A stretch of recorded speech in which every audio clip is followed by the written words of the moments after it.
Boa noite, queridos e queridas, tudo bem? Estamos aqui agora no nosso sexto dia da viagem rumo à Páscoa. Graças a Deus, essa viagem está sendo bastante edificante para mim, espero que esteja sendo para vocês também.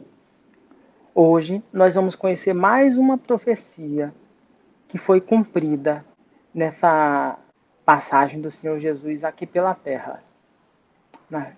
Eu estou sempre escolhendo profecias da última semana ou que tem alguma relação. Mas, além disso, a gente vai descobrir algumas relações que existem sobre a questão da festa da Páscoa. Primeiramente, vocês sabiam que Páscoa, em hebreu, que é a língua falada pelos hebreus, pelos judeus até hoje, se diz Passé, e que Páscoa ou Passé significa passagem? Eu gostaria de cumprimentar aos nossos amigos judeus, principalmente os judeus messiânicos. Aqui a gente vai fazer uma pequena passagem pelo Antigo Testamento. Lá no capítulo, começando no capítulo 12, pelo livro de Êxodo. E o que a gente vai ver hoje, assim, além dessa profecia cumprida que a gente vai ver, eu quero que vocês percebam como tudo que era usado no Antigo Testamento, todas as cerimônias, todos os rituais que eles tinham, apontava de alguma forma para o Senhor Jesus, para o que ele faria. Então vamos lá? Na descrição do vídeo vocês vão ver aí os textos que nós vamos usar, então podem abrir as suas Bíblias. Vamos lá. Inicialmente, a gente vai ver aqui em Êxodo capítulo 12, os versos 3, de 5 a 8, e depois de 10 a 13. Olha que interessante. Então, a partir do 3. Digam a toda a comunidade de Israel que no 10º dia desse mês, todo homem deverá separar um cordeiro ou um cabrito para a sua família, um para cada casa. O animal escolhido será macho de 1 ano, sem defeito, e pode ser cordeiro ou cabrito. Guardem-no até o 14º dia de cada mês, até o 14º dia do mês, quando toda a comunidade de Israel irá sacrificá-lo ao pôr do sol. Passem, então, um pouco do sangue nas laterais e nas vigas superiores das portas das casas nas quais vocês comerão o animal.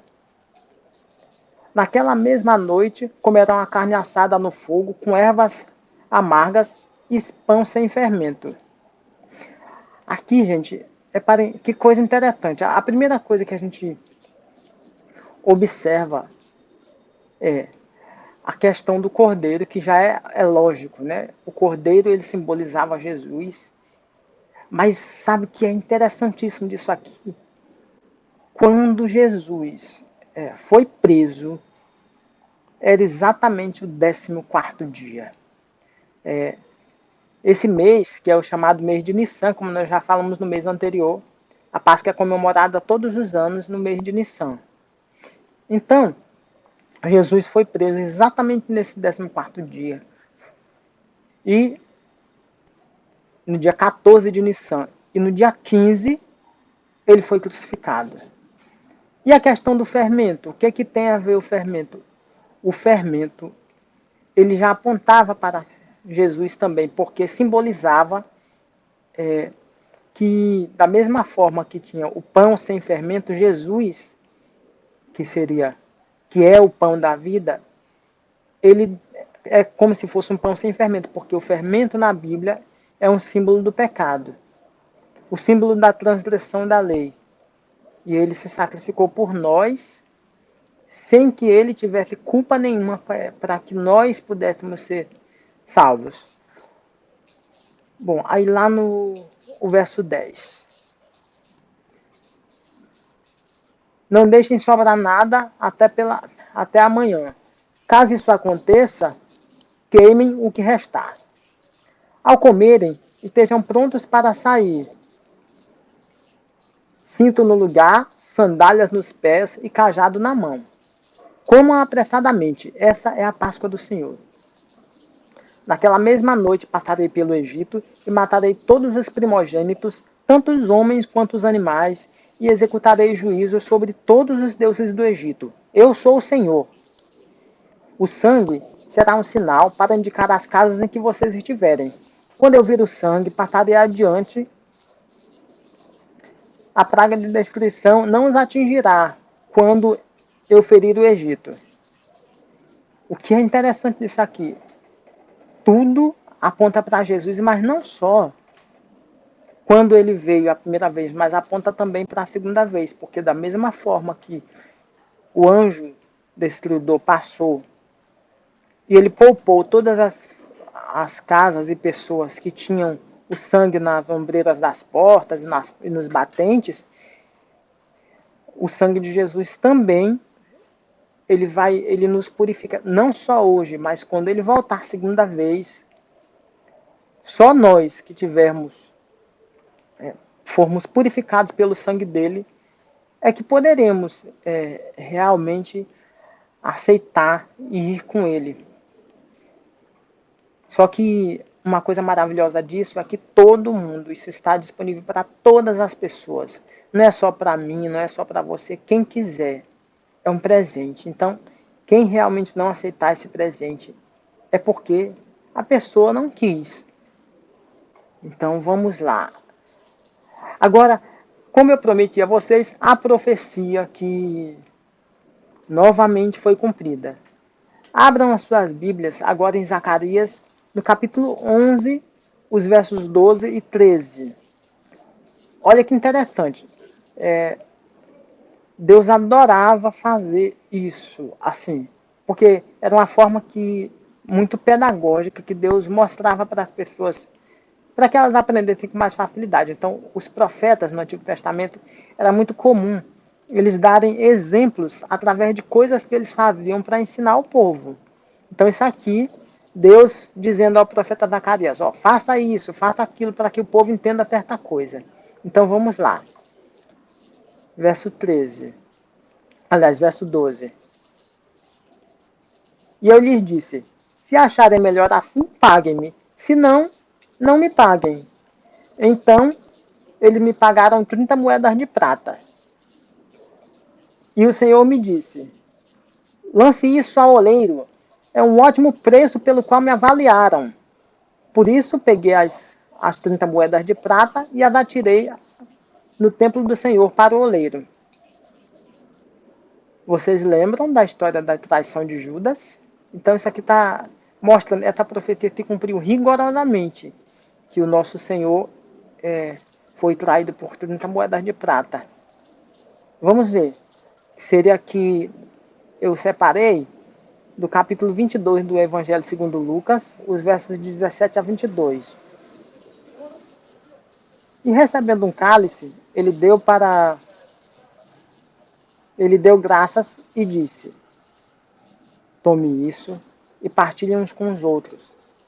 Pois eu lhes digo que não beberei outra vez do fruto da videira até que venha o reino de Deus. Isso aqui, promessa maravilhosa, gente. Jesus dizendo que ele não vai beber do fruto da videira, no caso, o suco da uva, até que venha o reino de Deus. Quer dizer, até que ele volte, quando vai haver aquela grande festa em que todos nós estaremos juntos celebrando a alegria de estarmos com ele para sempre. Mas o que é interessante aqui, vocês lembram que o pão era sem fermento, né? E que eu disse que o fermento simboliza a transgressão da lei e o pecado. Naquela época, quando os judeus saíram do Egito, eles não pensaram nada disso assim, vamos fazer o pão sem fermento porque simboliza o pecado. Isso é a providência divina. Eles não colocaram fermento no pão simplesmente porque eles saíram apressadamente. Vocês viram? E lá tem outra coisa. Da mesma forma como os judeus eles saíram apressadamente, da mesma forma quando o Senhor voltar para nos buscar, a gente não vai ficar pegando coisas daqui, nós vamos do jeito que nós estamos, apressadamente. Essa eu quero me apressar o máximo que possível também. Mas é maravilhoso pensar que nós vamos beber o suco da uva com o Senhor Jesus. Aí tem gente, talvez assim, pessoas de igrejas assim que normalmente fazem a Santa Ceia, até os nossos amigos católicos mesmo que fazem a Santa Ceia com vinho, perguntando, mas por que não pode ser vinho mesmo, alcoólico? Como é que você pode me dizer que o vinho que foi usado na Santa Ceia era um vinho não alcoólico ou um vinho alcoólico? Eu quero deixar bem claro que na Bíblia é mencionado tanto o vinho alcoólico quanto o vinho não alcoólico.